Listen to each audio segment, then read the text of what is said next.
It's Monday, January 25th, 2021. I'm Greg Nibbler, and this is Two Box Live.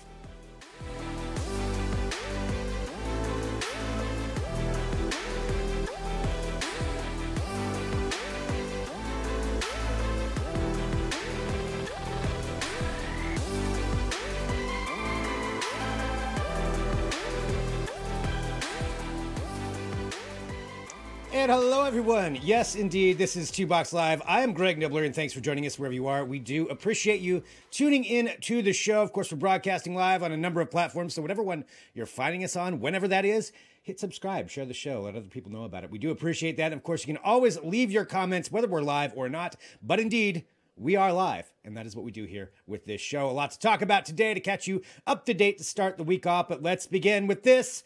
Rocket launches, always fun. SpaceX, yes, sent another rocket up yesterday, but this time it's another first for them, setting a record and starting off a whole trend that they hope is going to continue, which is ride-sharing satellites. They've done this a little bit before, but this was a very big one that they sent up. So 143 satellites launched on this mission, and 133 of those were for other companies. So this is the key thing with this. A lot of companies want to get satellites up. It's very expensive. This is what SpaceX is kind of banking on, is that they can bundle them all together. You can share that ride and then get your satellites up there for a lot cheaper. And that is exactly what they did. So satellites went up from something called Super Dove Earth. You had IoT communication satellites. You had Kepler, a bunch of different ones that were actually going up there. But that is not all that was part of it. There were also 10 Starlink satellites that went up as well. But as far as the ride-sharing side of things, it's a big deal. So Transporter One, again, setting that goal, setting a record with this,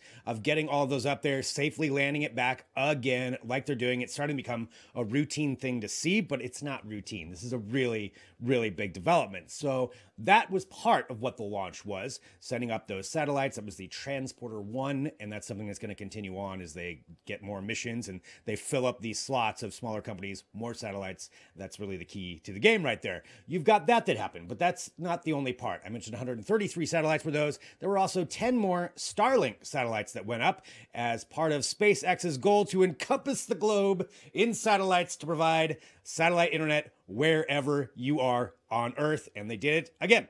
10 more. They now have over 1,000 satellites that are up there as part of this. You've probably seen a lot of reports of it. There are people that can now see them going across the sky. They're getting reported as UFOs. They're really pissing off astronomers, but it is continuing, and they're going to be doing this throughout, the next few years at least, because the goal is to get up to 12,000, and then they have the license for about 30,000 more to go up as well. There are already beta tests out there, though, for Starlink. So if you are one of the people who got it, it's $499 to get basically the thing that will receive your internet. It's your modem, your space modem, I suppose, that you'll have at your house. And then it's $99 a month to start off the service. They're calling it better than nothing. So it's kind of indicating that they know it's not going to be where it's supposed to be at yet, but you can still test it out. And some of the speeds that people have been getting are comparable to broadband. And that's what they want to do, eventually get that price down to where it's the same as broadband internet. It's pretty cool what they've done with this. And they're not the only company. There's other ones that are on the way, but they're going to be the first, just like they were with SpaceX with these continuing launches.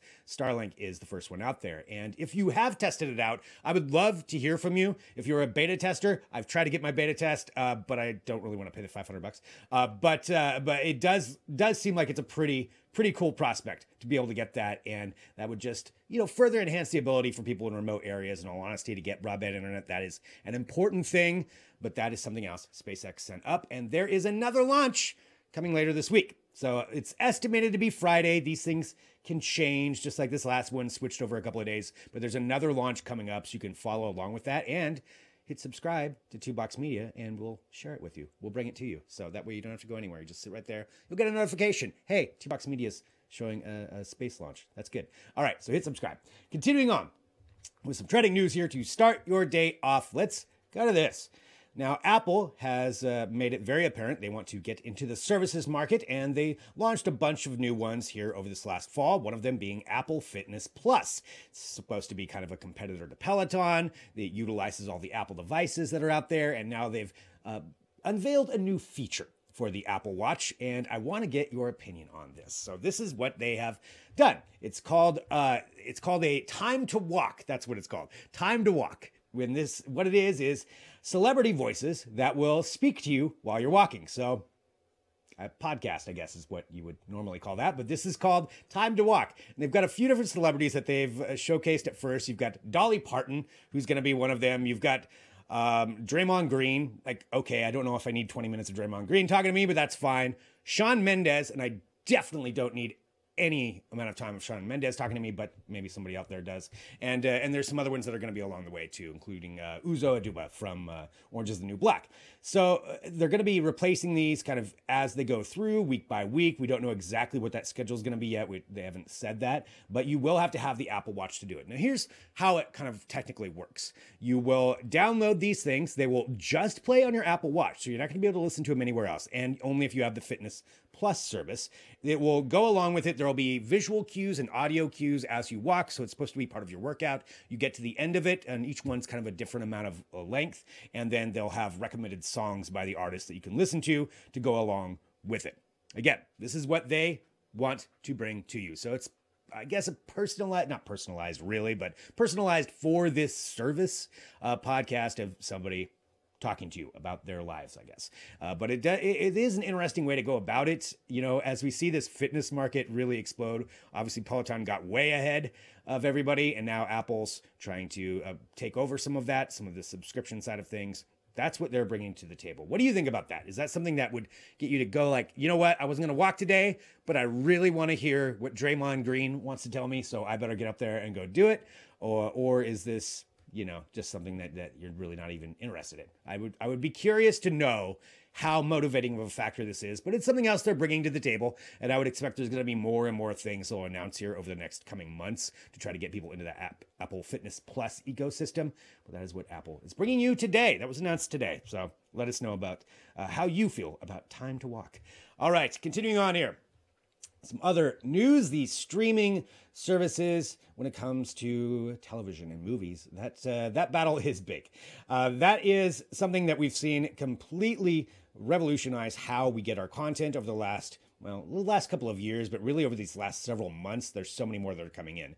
And this one with Peacock Network, which is not brand new, it's been around for a bit, but they are adding something to their repertoire, if you will, to try to get you to come over. And honestly, this is a pretty big one if you are in this world, and that is the WWE world. If you are a WWE fan, here is what's going on. The WWE Network has been around for a while. It's a actually pretty well established staple for fans of wrestling. Now, depending on which one you get. So there's a couple of different Peacock subscriptions. If you get the $9.99 a month one, which is, I believe, it's Peacock Premium Plus plan. These plans are so confusing.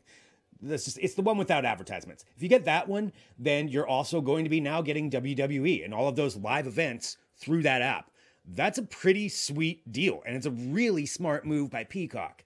And for WWE fans, now you're just getting bonus content. Now, again, how that works as far as switching it over, they've yet to say that, but it sounds like it's March that it's going to start out, and they're going to be bringing new stuff to that as well. New original documentaries, new series are all going to be part of this new push into that, but it's combining of the apps. Maybe that's what we're going to see more of. More of these streaming services start to kind of take up some of the, I wouldn't say WWE is a smaller one, but it's definitely a niche one if that's what you're into, but bringing in these things into these services to try to give it some more boost. There's some other ones that are upcoming, Paramount Plus. We'll talk about that on another day, but that's some other services that are trying to probably do the same thing because there are so damn many of them. There are so many streaming services now, probably a lot of them you never heard of.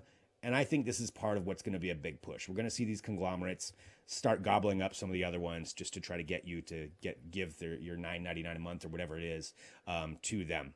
But that's a big move by Peacock. So I think that's probably good for both services, for everybody all around, even fans of WWE. You get more content. Why not? There it is. All right.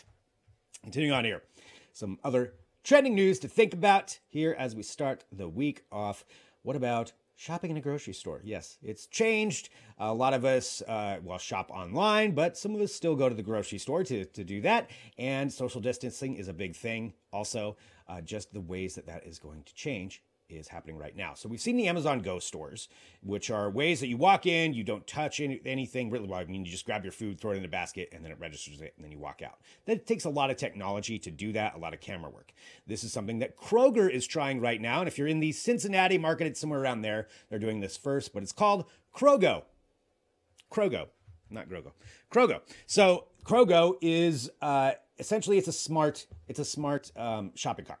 And it's got a television screen on it. It's got a touch screen on it, not a television screen. It's got a touch screen on it. You drop your stuff in there. It will be able to weigh your food. It can register what food is that you're dropping in there. You can pay directly from your cart and then go. I love this idea. There's a few commentary things that I have on this, but this idea is pretty good. And if it works, we could see this go out to other places. Because again, it helps with social distancing. It helps with the speed. If you're like me, you hate waiting in lines. I do not like waiting in lines anywhere. So I've always been a fan of the self-checkout, although the self-checkout I feel like needs more regulation because there's too many people that don't know how to use it, and then you get stuck behind them, and it's almost worse than just waiting in a regular line. There should be a license for that. That's an entirely different thing that we can talk about another time. But this makes it easier because all you do is drop it into the basket and then walk on out. You pay right there, and then you walk on out. So this is a pretty cool feature. It's something they're trying out.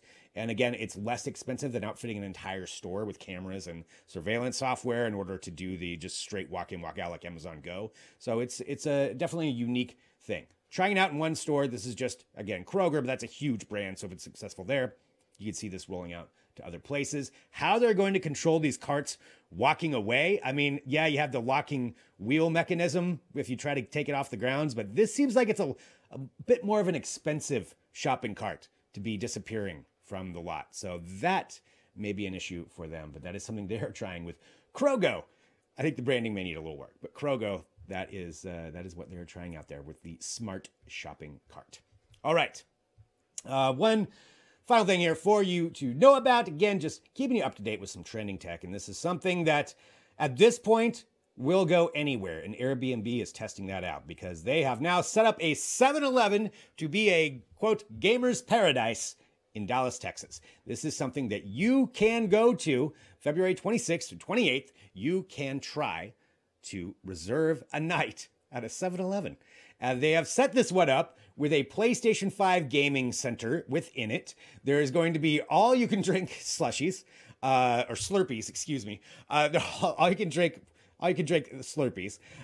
There's also going to be unlimited, apparently, Doritos and Mountain Dew, and some kind of tacos will be available, but it's yours for the night. And this PS5 gaming center, that's kind of the key thing that they're hyping with this. So it's a custom PlayStation 5 gaming center. You can play games all night long.